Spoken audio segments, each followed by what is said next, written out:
파란색 넥타이 입은 사진을 포스팅하면서 네. 그 의혹이 훨씬 더 증폭이 되지 커졌죠. 않습니까? 네. 이 부분은 굉장히 지금 국내에서 심각하다라고 예. 말씀드리고 이 부분은 그 어떤 사진 교체를 통해서 네. 그 의사를 전달해 주셔야 된다고 저희가 진언을 했고 바로 바뀌었어요. 예, 그래서 당신께서도 그렇게까지 심각한지는 몰랐다. 그리고 특별한 의미가 없었다고 말씀하시면서 그럼 바로 바꾸자고 말씀하셔서 교체를 한 것이다.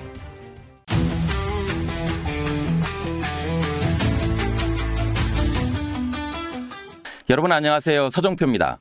나는 정치인이다. 이번 시간에는요. 홍준표 전 대구시장의 이 선대위 합류를 위해서 하와이에 직접 다녀오신 분입니다. 선대위에서 단일화 추진 본부장을 맡고 계시기도 한데요. 국민의힘의 유상범 의원 모셨습니다. 안녕하세요. 반갑습니다. 나는 정치인이다 출연하면 드디어 저도 정치인이 되는 것 같습니다. 이미 뭐 재선 베테랑이신데요. 뭐. 그 귀국 하시자마자 네. 예, 초대에 응해 주셔서 정말 감사드립니다. 시차 적응은 하셨어요? 졸립지 않으세요? 하와이에 갔을 때도 네. 사실은 뭐 여러 가지 상황이 복잡해서 네. 뭐 깊이 잠들 수 없는 상황이었고요. 네네. 여기 와서도 뭐 지금 조기 대선으로 워낙 정신없는 상황이라서 그렇죠. 일단 뭐 이럴 때는 몸이 알아서 적응을 해줍니다.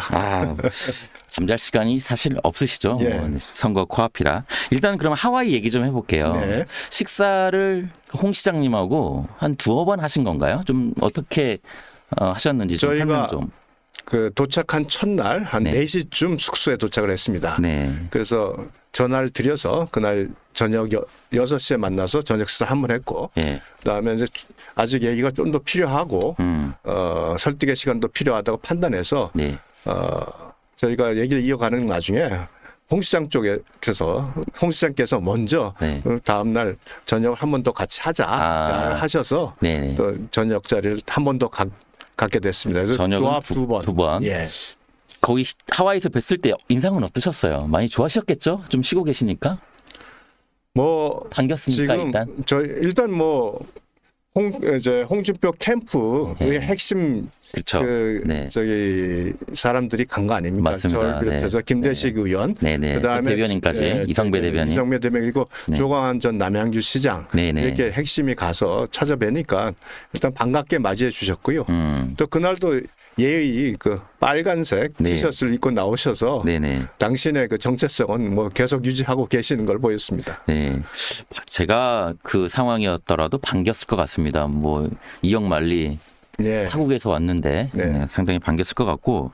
자 일단 그러면 성과를 좀 어느 정도 가지고 오셨죠. 뭐 저는 생각에 따라서는 기대 이하다 또는 뭐 이렇게 생각할 수도 있는데 어떻습니까 성과? 예, 일단 뭐 모든 분들이 생각한 성과라고 한다는 것은 네. 결국은 이제 홍준표 시장이 결국은 하와이 생활을 접고 들어와서 네. 선대위에 합류해서 김문수 후보를 지지하는 모습 네. 그것이 뭐 가장 큰 성과라고 생각을 하실 거라고 생각합니다. 네. 그런데 저희들은 이제 가기 전에 우리 4명이 핵심들이 모여서 논의하는 과정에서 이미 탈당까지 한 상황에서 갑자기 홍준표 시장이 그 선대위 합류를 전격 결정하는 것은 아마 쉽지 않을 것이다. 큰 기대다. 거기까지 그거는 가는 것은. 지나친 기대고 네. 그것은 아주 정말 특단의 결단이 필요한 상황이다.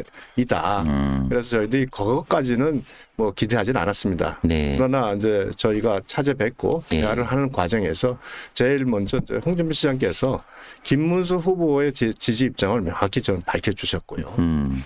두 번째로는 그동안 그 사이에 네. 민주당 측에서 뭐 영입설, 국무총리 제안설 등 하면서 사실은 국민의힘 내부를 다소 흔드는 그런 네네. 언론 플레이가 많았지 않습니까? 이 부분에 관해서도 명확하게 내가 민주당이랑 함께 손잡고 갈 일은 없다라는 입장을 밝히셔서 제가 그 하와이 체류 중에 네. 모 언론사와 인터뷰하면서 그 부분을 밝혔죠. 네. 그리고 또 하나는 우리 대선 시작하자마자 홍준표 시장께서 사실은 그 패복으로 지속적으로 우리 국민의힘을 내부를 저격하는 여러 가지 정치 포스팅이 많아서 네네. 그것이 또 우리 대선 전략에 굉장히 어려움을 또 줬던 측면도 있습니다. 그거를 차단했나요? 네, 그래서 이번에 가서 네. 대선 승리를 위해서는 좀 이 부분에 대해서 홍 시장께서 좀 넓게 생각해달라는 요청을 했고 네. 그래서 정치 포스팅은 더 하지 않겠다. 음. 만일 내가 할 얘기가 있다면 네. 김대식 의원을 통해서 하겠다. 뭐 이런 각서라도 받아오셨나요?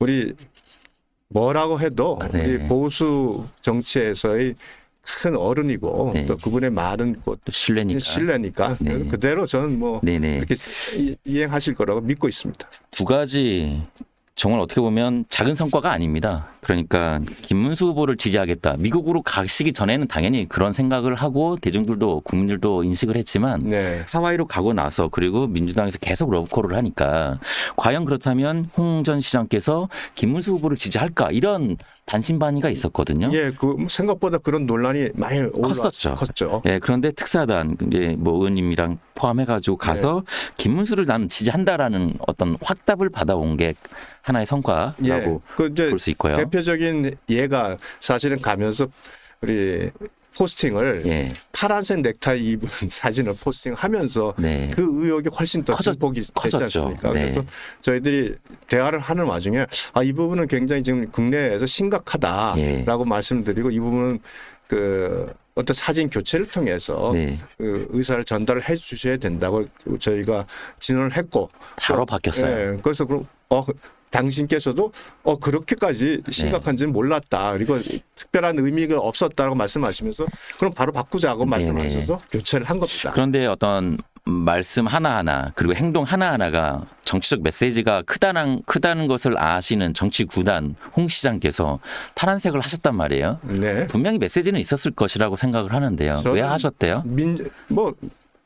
공식적으로 말씀하신 것은 네. 내가 별 다른 생각 없이 네. 그냥 포스팅을 한 거라고 말씀을 하셨습니다. 비공식적인 내용을 듣고 싶은데. 비공식적 내용은 네. 그 이상은 말씀을 안 하셨지만 네. 제가 개인적으로 판단하기에는 네. 그 행동에는 국민의 힘에 대한 네. 기본적인 어떤 경선 과정에서의 섭섭함. 그 분노 이런 것들이 또 근저에는 없지 않으면은 네. 그렇게까지는 안 갈 것이다라는 그런 생각을 개인적으로 할 수는 있죠. 저도 그 생각을 했고 네. 저는 아직도 홍 전 시장께서 약간 당에 실망한 그 실망감 같은 것은 아직 사기지가 않았다. 여전히 남아있다. 앙금으로. 대화하는 과정에서 네. 그런 부분에 대해서 뭐 여러 말씀이 있었습니다. 네. 그리고 저도 그 같은 감정이라는 것은 쉽게 본인이 사라지지 않죠. 겪은 그 정치 인생 역정에서 보면 네. 2017년에 사실은 탄핵 이후에 본인이 경남 도지사를 하는 와중에 당의 설득에 의해서 본인 사실은 필패가 예상되는 대선에 나갔고 하는 이 과정, 그래서 이런 부분에 대해서 이제 인정을 받지 못하는 데 대한 뭐 섭섭함이 네. 있었죠. 네, 그리고 네. 그거는 시간이 좀 더 필요하다고 생각을 합니다. 네. 그 시간이 필요하기 때문에 사실은 마지막 결단을 안 하신 거고 그리고 뭐 또 탈당까지 감행한다는 건 우리도 아무 예상을 못했지 않습니까? 그렇죠. 처음에는. 그것도 아주 빠른 시기 안에 하셨잖아요. 그렇죠. 하셨지 않습니까?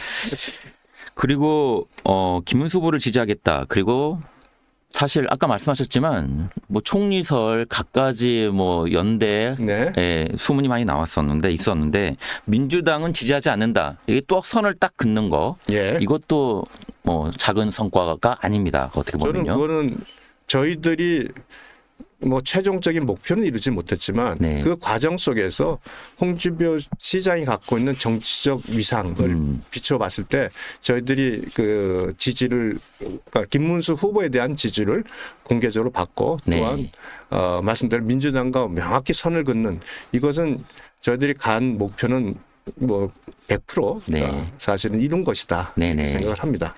마지막으로 한 가지 더 크게 기대를 한다면 그래도 뭐 대선 전에는 안 오신다고 했지만 6월 3일 전에 귀국할 가능성은 전혀 없습니까? 저희가 대화를 하는 중에 6월 3일 전에 귀국하실 가능성은 없어 보입니다. 그래요. 네. 근데 이제 좀 이따가 뭐 후보님들 지지율을 얘기하겠지만 김문수 후보의 지지율이 조금씩 오르고 있거든요. 네. 뭐 토론을 진행하면 방송 토론을 하면 할수록 조금씩 오르고 있는 게 데이터상으로 나오고 있는데 홍 전 시장께서 귀국을 한다면 그리고 선대위에 본격 합류를 한다면 또 한 번 요동칠 수 있는 기회가 있으니까 아직 살아있는 카드라고 보면 될까요? 저희는 그 일단 기대는 저희 입장에서는 희망인가요? 희망 고문이죠, 사실상. 하지만 현실적으로는 그러나 어렵다. 현실적으로는 네. 거기서 보여줬던 그런 그 단호한 입장을 봤을 때는 아마 네네. 좀 그 부분은 쉽지 않을 거다라는 게 제 판단입니다. 그러면은 홍 전 시장의 향후 행보는 어떻게 예상하십니까? 뭐 박지원 의원께서는 다음 당권은 홍 전 시장이 가져간다 이런 말씀도 하셨는데. 뭐 그렇게 말씀하셨더라고요. 네. 오늘 아침 라디오 인터뷰에서 우연히 또 만났더니 그 말씀을 하시대요. 아 저한테. 그래요? 네. 아닙니까? 근데 뭐 저희가 대화하는 와중에 네. 뭐 당권 도전이라는 것에 대해서는 전혀 뜻이 없다는 네. 입장을 좀 표명하셨고요. 네. 중요한 부분은 이제 보수 대통합이라는 말씀을 하셨고 보수 그 대통합. 부분에 대해서 사진도 같이 찍었습니다. 1차적으로는 이번 선거에서 김문수 후보를 지지하니 보수의 그 여러 후보들 경선에 참여했던 후보들이 함께 가서 이 김문수 후보의 선거 승리를 위해서 노력하라는 그 입장도 밝히신 측면이 있고요. 네네. 또 다른 측면은 이제 지난 그 한 20년간 보수가 중요한 선거에서 분열되고 어려움을 겪으면서 하는 과정을 이제는 단순히 고쳐 쓰는 게 아니라 새로운 보수의 대통합을 통해서 재건이 필요하다. 네. 아마 이런 차원에서 보수 대통합이라는 부분을 말씀을 또 하신 측면이 있습니다. 네네.